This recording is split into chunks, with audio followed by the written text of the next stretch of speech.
Naniniwala si Defense Secretary Gibo Teodoro na delegasyon ng Pilipinas ang target ng Chinese propaganda sa idinaos na Shangri-La Security Summit sa Singapore. May mensahe rin siya sa China na pinalalabas na sunod-sunuran lang tayo sa Amerika.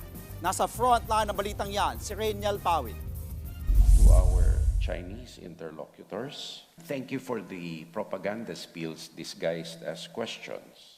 Matapos tablahin ni Defense Secretary Gibo Teodoro ang anyay propaganda question ng Chinese official sa katatapos na Shangri-La Dialogue sa Singapore, sinabi ng kalihim na tila sila ni AFP Chief of Staff Romeo Brawner ang sinadyang kuyugi ng mga Chinese reporter sa forum. Umpisa pa lang daw kasi ng summit, sila ang madalas binubuntutan ng Chinese press.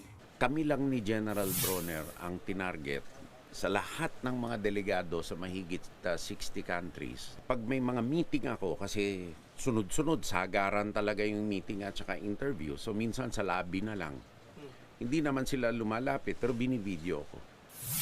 Matagal nang inaangkin ng China ang halos kabuuan ng South China Sea, pero pinawalang bisa na ito ng 2016 Arbitral Award na iginawad sa Pilipinas. Tingin ng Beijing, ginagamit lang ng Amerika ang Pilipinas sa proxy war nito para kontrahin sila at magsimula ng tensyon sa rehiyon. Bagay na pinabulaanan ni Teodoro sa Shangri-La Forum. Hindi raw interes ng Amerika ang sinusulong ng Pilipinas, kundi ang karapatan natin sa West Philippine Sea. I would like to reiterate that the Philippine position on the West Philippine Sea is not a function of Sino-American strategic rivalry.